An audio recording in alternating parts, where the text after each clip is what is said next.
We're going to Fire Island. As far as I'm concerned, we are the hottest people here. Is that me? I'm gorgeous. I like the rom-com stuff. I want the romance. Oh, Whoa, do you want some whiskey? It would help with your knees. You trust me, I'm a doctor. I just want you to dance with me.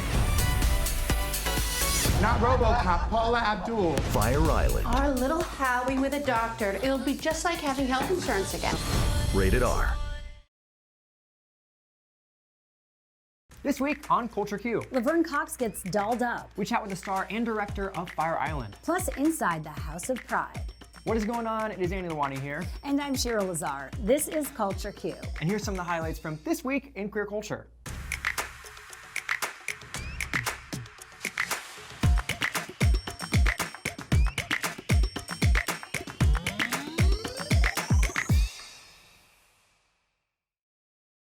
Laverne Cox is getting the Barbie treatment. The Inventing Anna star partnered with Mattel to celebrate her 50th birthday. The doll is a part of the Barbie Signature Tribute Collection, celebrating visionaries whose incredible contributions have helped shape and impact culture. It's also making history as the first ever Barbie that's fashioned after a trans woman, and this beautiful note accompanies each doll. It's important with all the messages that might tell you otherwise, that you have it within yourself to say, I am smart, I'm beautiful, I'm amazing, I'm enough.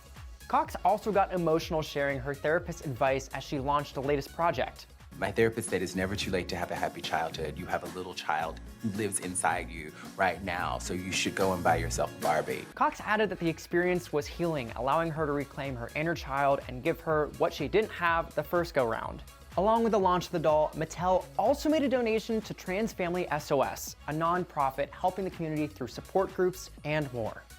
Gearing up for our entertainment news this week, the newest queer movie hitting the summer lineup is Fire Island, and this is one you truly shouldn't miss. Take a look. This week is sacred. We're going to Fire Island. And this is why straight people hate us. And also heteronormativity, Judeo-Christian pathology, anal. I can't believe you talked me into this again. I come here, I just feel terminally alone. oh, are you all right? It's fine. It happens all the time. Do you want some whiskey? It would help with your knees.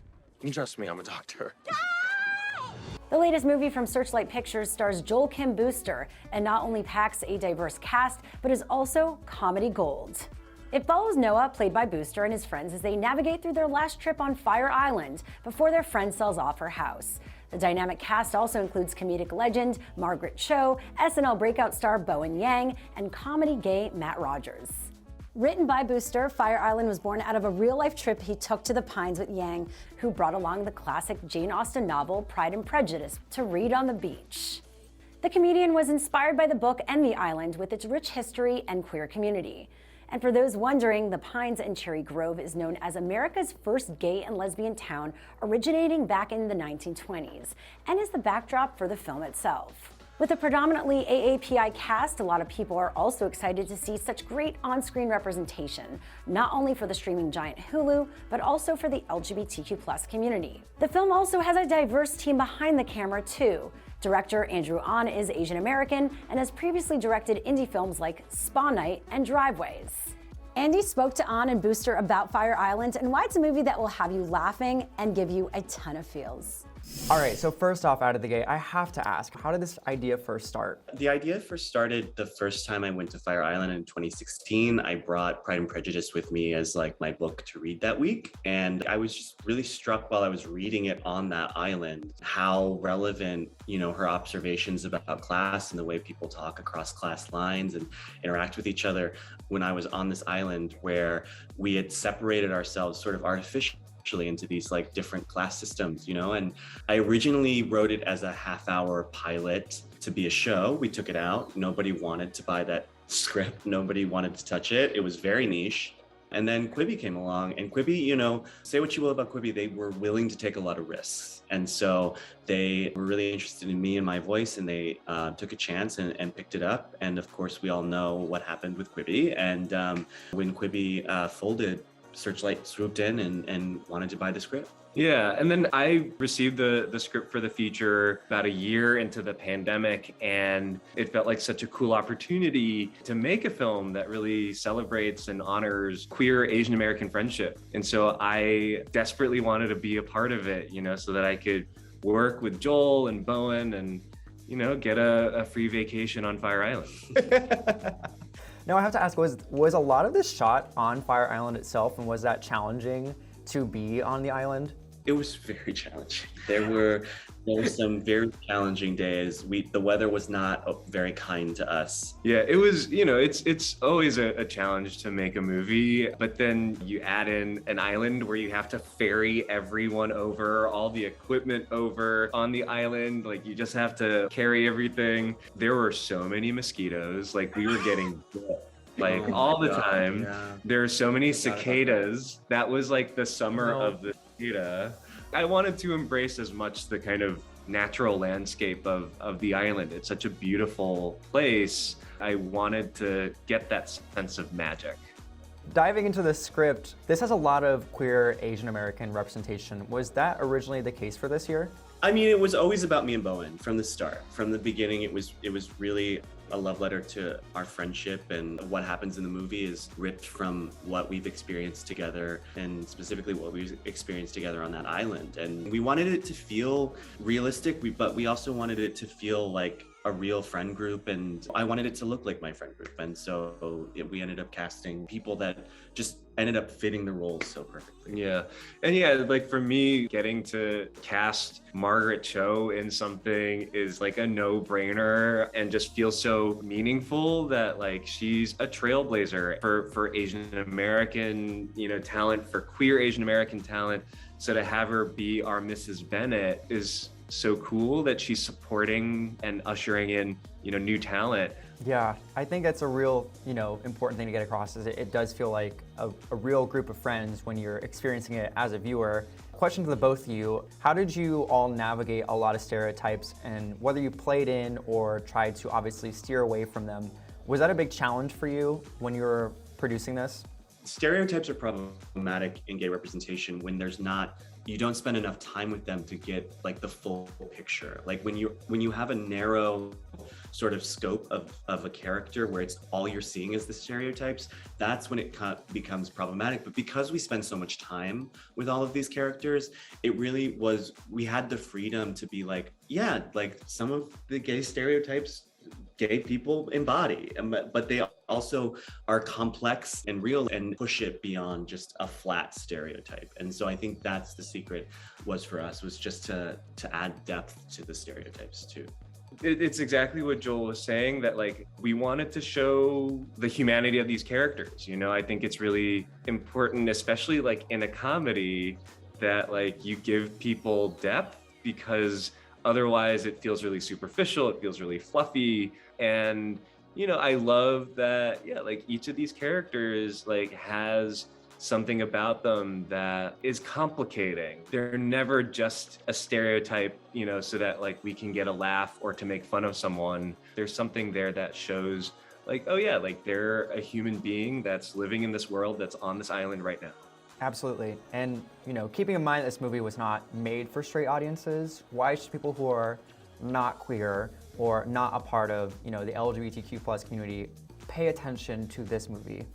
I've never been to Mordor, but I love Lord of the Rings. And so I think straight audiences can suspend their disbelief a little bit and get into the universality of the themes of the movie. I think like straight people have friends.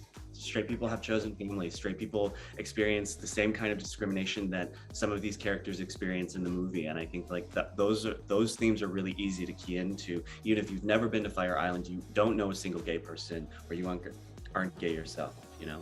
Yeah, I mean, I think both Joel and I, like in making the film, like really focused on like making this for queer people, making this for ourselves. And I think in doing that, we made something of quality that I think a lot of people can enjoy.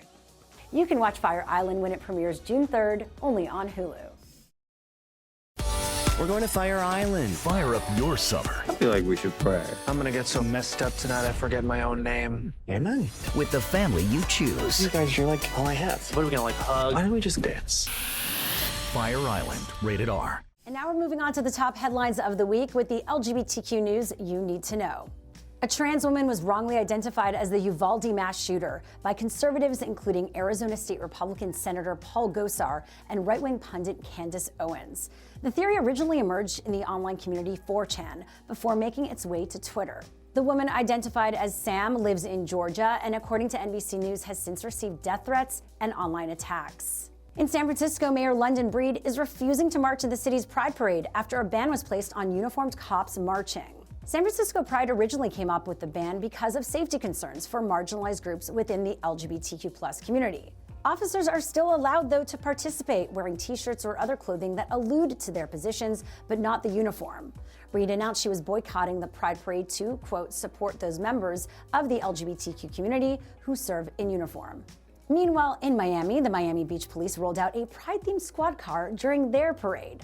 It was wrapped in a pride flag with the word police in rainbow coloring. Well, okay then. Comments on their Instagram ranged from homophobic to LGBT+ folks calling the act performative, especially in the wake of Florida's Don't Say Gay bill. Moving on to some good news coming out of West Hollywood, California, where the LGBT+ Arts Festival kicked off We Hope Pride season. Events began on May 22nd, Harvey Milk Day, and will be running through June 30th. And Revry's own LaShawn McGee was the recipient of this year's Melissa Etheridge Award at the annual Dyke March, the celebration's signature kickoff event. The award is given annually to a woman who has made significant impacts within and for the lesbian community. And West Hollywood Mayor Lauren Meister had a wonderful message for LaShawn, sharing this. We are delighted to honor you and your continued work as one of the founders of Revry TV, where you elevate queer women in business and entertainment through creating opportunities and visibility. You are a key in sharing the unique voices and stories of the community. Congrats, LaShawn. We are so proud of you.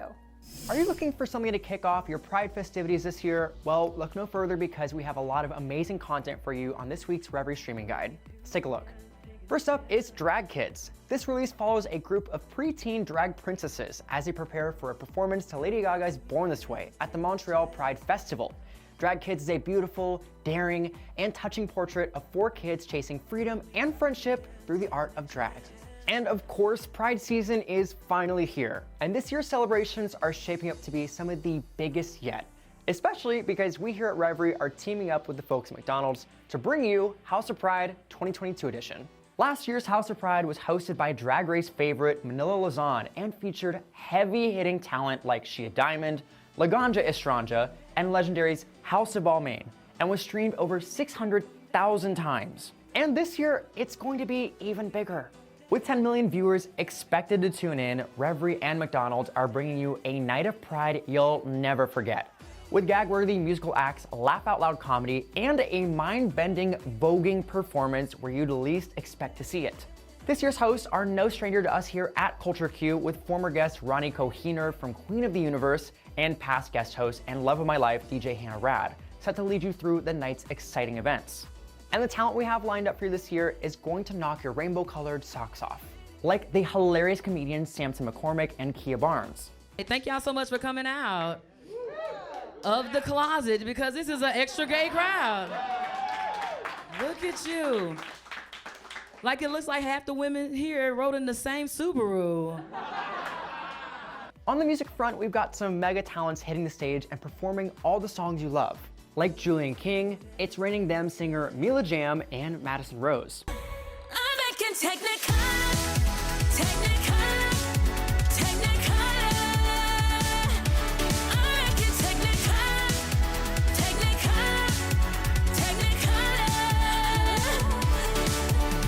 And you know, that's not all. From HBO Max's hit show Legendary, the House of Ebony's house mother herself, Isla Ebony, is set to make an appearance.